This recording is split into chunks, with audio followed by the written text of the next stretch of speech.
Tom? Last week you were saying if people are questioning you now, this is no different to what you had in Japan and Scotland. I was just thinking back to Japan, the first season at Yokohama, tricky. Yeah. And particularly because you were having to do it all through a translator. Yeah. I mean, what you've been going through for the last couple of weeks, I mean, does it pale into significance compared to what you've had during the No, because it's fair to say, like, the scrutiny there wasn't as intense, even though, we were kind of, sort of on the fringes of relegation, even though I was pretty confident we'd be okay. So it required a fair bit of leap of faith that I was saying, well, don't worry, we'll be good next year.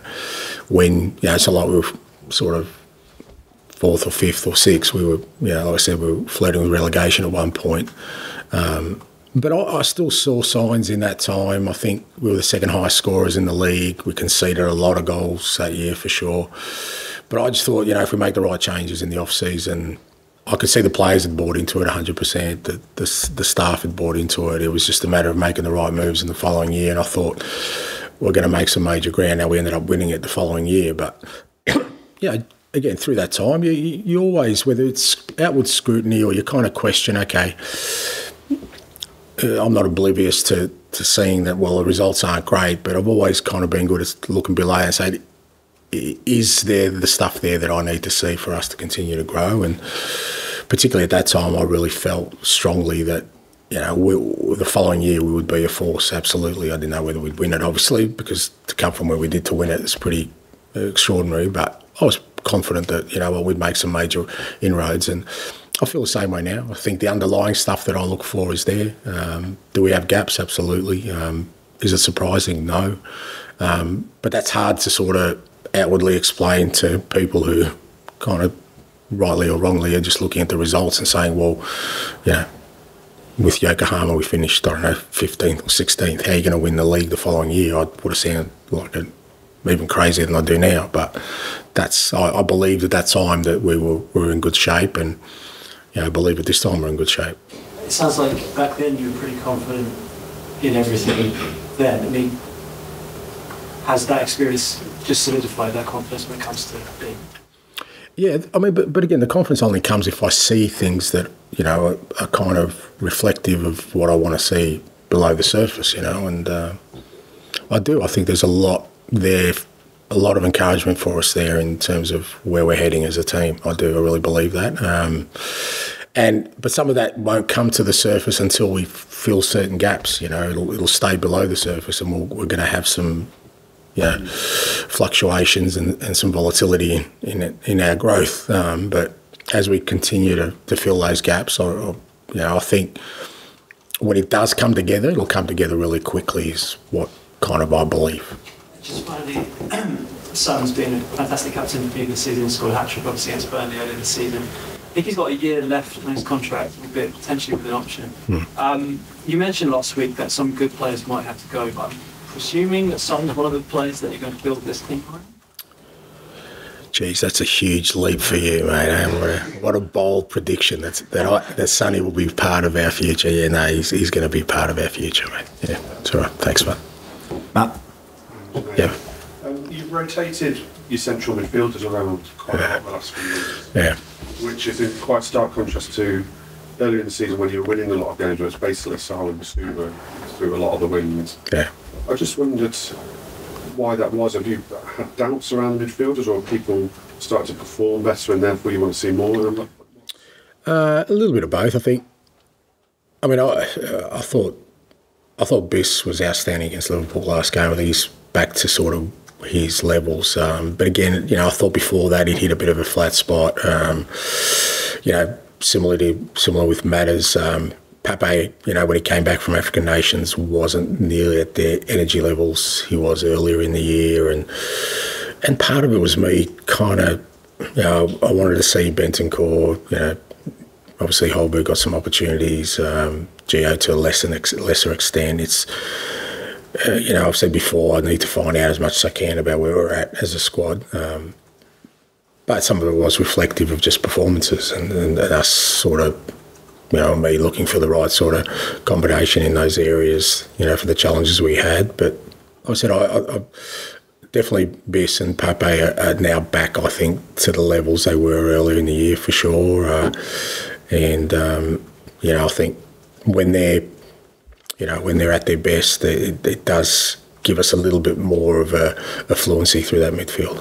And just with you saying that, you have taken the chance to look at a few of the midfielders, maybe some other players in other places. If there was a cup final tomorrow that you were in, would you know your best team? Yeah. Be the one that you've seen enough. Be the one that I pick, mate, every time. So I don't think I'd be very surprised if maybe there are, but I've never gone in with the notion of who my best team is, because I just think you're talking about a cup final. It's usually won by a squad of players, not just a starting 11. So if we're in a cup final, I'd know who my team I think I'd win. But I don't. As I keep saying, I think we've got a long way to go. So we're nowhere near the levels we need to be to really compete at the levels I want us to compete. So invariably that means that there's going to be a little bit of sort of exploration from me as to who fits, who doesn't. And just finally from me, yourselves and actually Villa are also a good example. Probably peaked earlier in the season and now sort of grinding to the end. Is there a skill to preparing the team and the squad to peaking at the right time? We see City every year. Yeah. The ends are unbelievable. Is there a skill and things you can do to prepare to peak at the right time? Yeah. It helps if you've got a strong squad like City have. That kind of helps you. But yeah, it is. I don't know if it's a skill, but I think there's a learning in there if you can, and I think that comes through experience of players understanding the rigours of competition at this level and the demands of it and getting used to that. So, I think for us, we've had a lot of players this year who this is their first real experience of Premier League football at this level. Vicario, Van der Ven, Destiny, even Pape didn't play much last year. Some of them, like Brennan at a bigger club. So all these kind of things, I think, for them, it's going to be a great sort of learning experience and building of resilience for years going ahead. That you can't have a real drop off at any stage. You need to maintain that. So some of it I just think is, as you see players mature, I think squads mature as well. If you can keep a core of players together season after season and kind of build on success, then I think they learn as a group to maintain levels through a year. And we've asked you this before, but it still seems pertinent. Do you care if you're in the top four or not? And have you given up? Oh, mate, you really think that's a harsh term, give up. What does that mean? That I come in here at 12 o'clock, have a latte and then go home and just let the guys train? I mean, I don't give up in anything, mate. I'm here fighting tooth and nail every single day for everything I can get for this football club, because that's my responsibility. I would not give up on any cause, even the most lost of causes, because then I'd be abstaining from my responsibility. So I want us to finish the season strong. I want us to try and win 3 games of football and see where that takes us.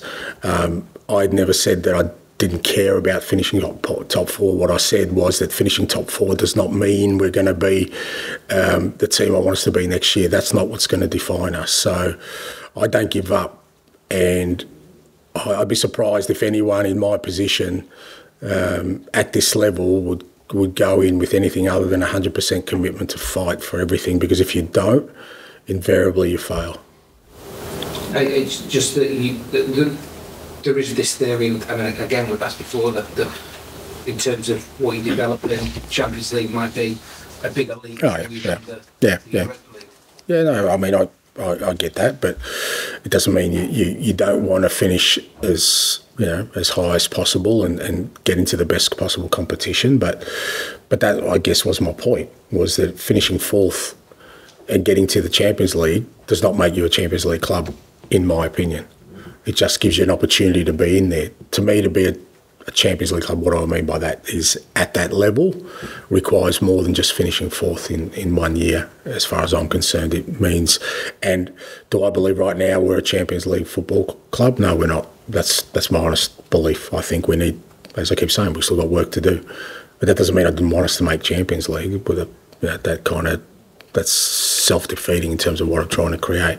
But had we made Champions League, or should we make Champions League this year and finish fourth, it isn't going to change my view about where we're at and what we need to do in the summer. And that's still sort of real clear in my head. Can I also ask, just when you talk about scrutiny, Premier League being a little bit different, is there a good example of that?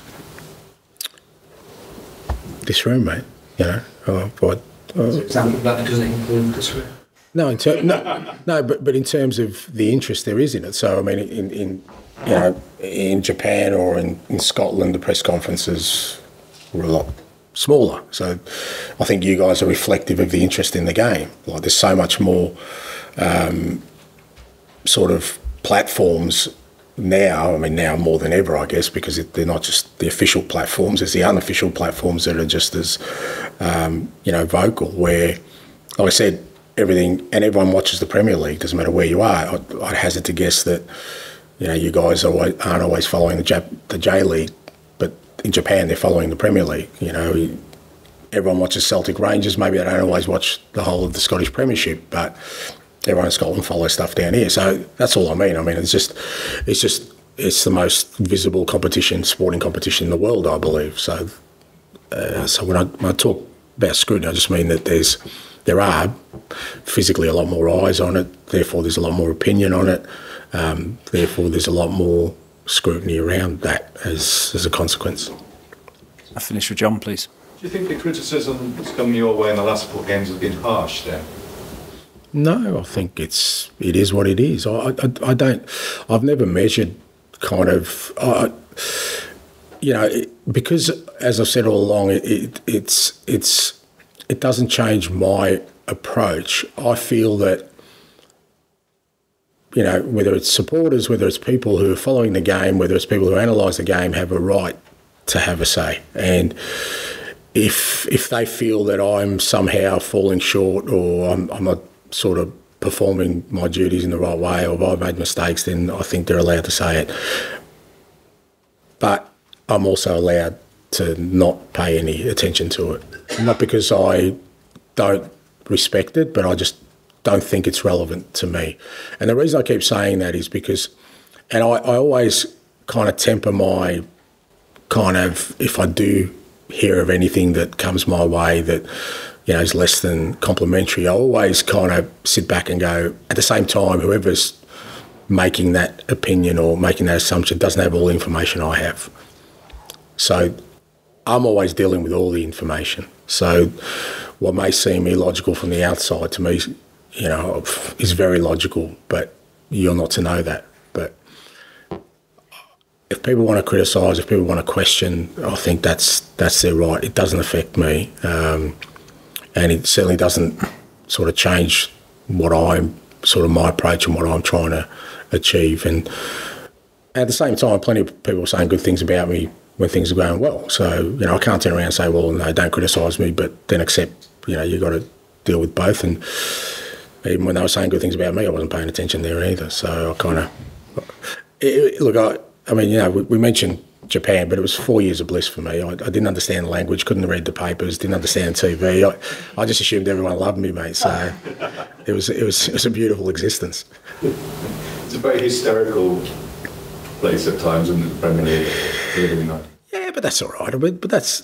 I love that, mate. And you've got to understand where I've come from. I craved this. Like, I was in Australia, and irrespective of what I achieved there, it was never going to barely raise a ripple in general society because of, and all I wanted was attention. I should reframe that.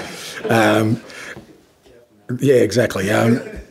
Put it this way, the right sort of attention where everything I did was scrutinised. So, and if I happen to be successful, well, that means actually I've made an impact. That's, who doesn't want that? Or if I'm not going well, okay, people care about that as well.